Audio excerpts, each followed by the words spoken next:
Hey everyone, I'm Chris and I hate math. I'm an engineer, I like solving problems, I like figuring things out, but never quite liked math for math's sake. That being said, I ran across this problem that I thought was really interesting and I'd like to share the solution. So this is in the space of geometric probability. What's the probability of two randomly selected points along the perimeter of a 1 by 1 unit square being within 1.3 units of each other? And that's in 2D space. We're not talking about taxicab or Manhattan distance, which is a different problem. This is literally draw a line between the 2 points on the perimeter and measure the length. So my first thought is to run a simulation, but I'm not allowed to do that because this is math. So what is geometric probability? I Googled it.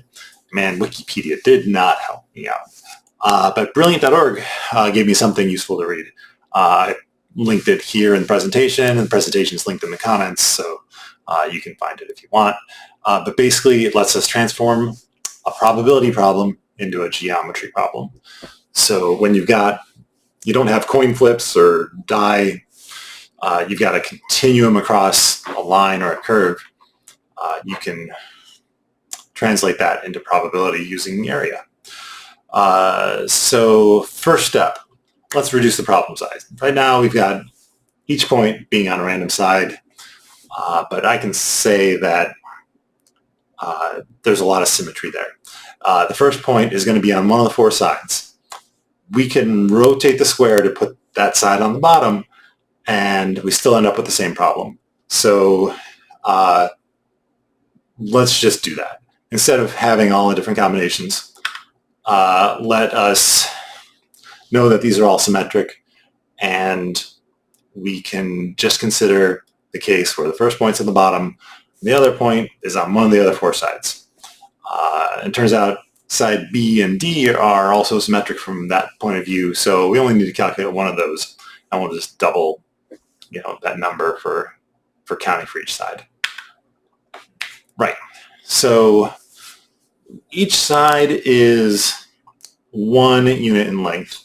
The hypotenuse is square root of 2, and the problem wants the points to be 1.3 units apart. So just by observation, if the second point is on side A along with the first point, that doesn't work. We can't get any points greater than 1.3 apart. If they're on one of the adjacent sides, you can get close to the opposite corners, and there's room for them to be more than 1.3 apart. And then the best case is probably when it's on the opposite side.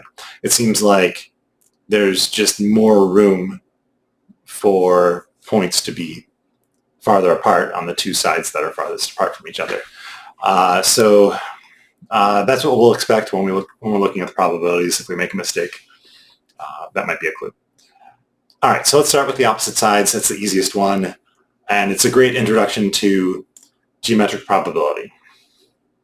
So first off, I drew this square on a coordinate plane, and I'm going to use xy coordinates to describe the 2 points. So point A is xa comma 0. So we decided it was on the bottom. That's y value of 0. And then the other one is on the top for this quarter of the problem. So the y value is 1, and the x value is xc. We can use Pythagorean theorem with the length squared to come up with a formula for the hypotenuse.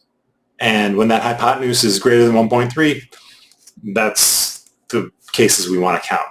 So let's figure it out for when it's exactly 1.3, and then plot a graph of the universe for the possible values of xa and xc, and then shade in the part that represents when the hypotenuse is greater than 1.3. And that area of shaded graph is our answer. So we got 2 lines we need to draw. We, take our 1.3 squared equals the width of the triangle here is xc minus xa squared, and the height is 1 minus 0 squared. So we map that out. We get the square root of both sides. Looks like I missed a square symbol there. Anyway, no, we didn't. The square root of both sides, we get a plus or minus essentially 0.83 for the y-intercept of our line with a slope of 1. So those are the two lines we need to draw. And we can see that when XA is higher than this line and XC is higher than this line, then we're in, when XC is higher and XA is to the left of this line, we get hypotenuse is greater than 1.3. And then conversely, when XA is greater or to the right of this line and XC is below or less than this, then we also have hypotenuse greater than 1.3. So those are the two areas we want to get, and that's pretty trivial to calculate because we know the length of each of these sides. And it's two triangles, we put them together as a square, and we get 2.8675%. All right, so that's the first step. That was the easy one. The hard one is, this is not the unit square anymore. That was confusing as I was trying to solve this because I was drawing a 1-by-1 square and trying to conceptualize, well, how do the points in the middle of this square have anything to do with the perimeter of the square? And they don't, because this is just values of XA and XC graphed against each other. It has no relation to the XY of the original unit square. Okay, so the adjacent side's the problem. This is the hard one. It's a little weird, but only because I took geometry a long time ago. So again, we come up with a formula for the hypotenuse. And how is this point not on the right axis? That doesn't matter. Okay, so one point is on side A with a XA and 0 for its coordinate again. For the point on side B over here, it's going to be x of 0 and a y coordinate of yb. So we get the length of the distance between the 2 points. It's xa squared plus yb squared. And we want that to be greater than the 1.3 squared. So let's figure out what that looks like. And we get a circle. So Pythagorean theorem looks awfully similar to the formula for a circle if you're trying to draw one.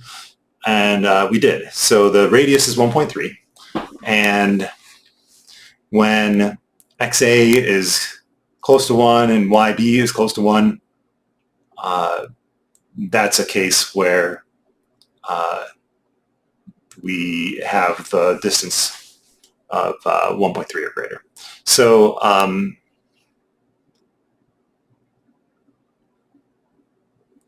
so we drew that, and we know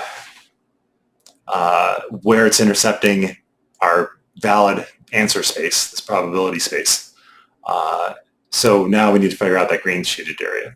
So, this is all drawn by hand, but not to scale. We've got this arced bit cut out of a triangle. So first we find out the area of the triangle of the red and green put together. We got the side, so 1/2 base height gets us this 0.14 number. The hypotenuse, again, Pythagorean theorem, we can get that. And then half of it to get one of these white triangles is this 0.1197. So with that, we can get the angle of our circle segment, which is the white triangles plus the red bit. So the circle segment, sector.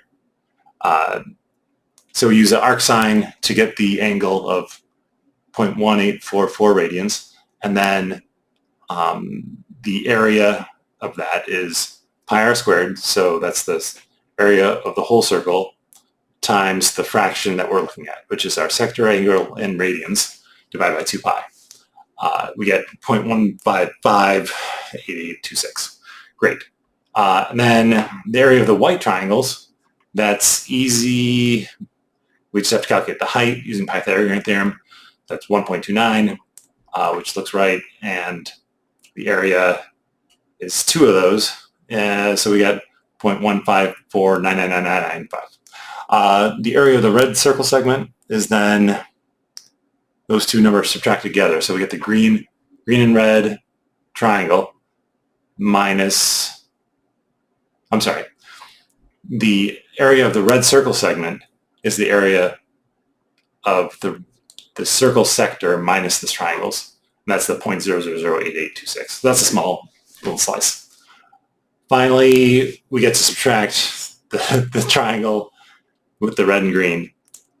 We get to subtract out the red part, and we get the area of that is 0.013455. So that's the area of it, and we divide it by the area of our problem space, which is a 1 by 1 square, coincidentally.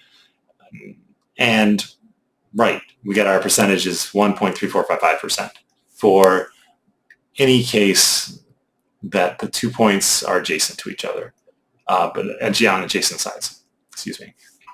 All right, so we average this together. We've got the same side case is zero. The adjacent on the right and the adjacent on the left is 1.3, and on the opposite or top side, it's 2.8%. Averaging those all together, round it, we get 1.390%. That seems pretty good. There's definitely room for someone to pay attention to how many significant digits you're carrying around. 6 or 7 seems like a good idea. I think I was pretty much doing 7. And I was worried about it because there's some, small numbers when you're subtracting similar numbers. Anyway, I did run a simulation, and got a link to the code if you wanted to make a copy and run it yourself. And I got about the same numbers. Though, notably, even after a billion iterations, I didn't get a number that rounded to the same thousandth in 1 in 3 tries. So, yeah, be careful with simulations, I guess. Yeah, see, this is 1.3893, and it's really 1.3896. So, yeah. Anyway, thanks, everybody. Hope you learned something, and good luck on the next math problem you come across.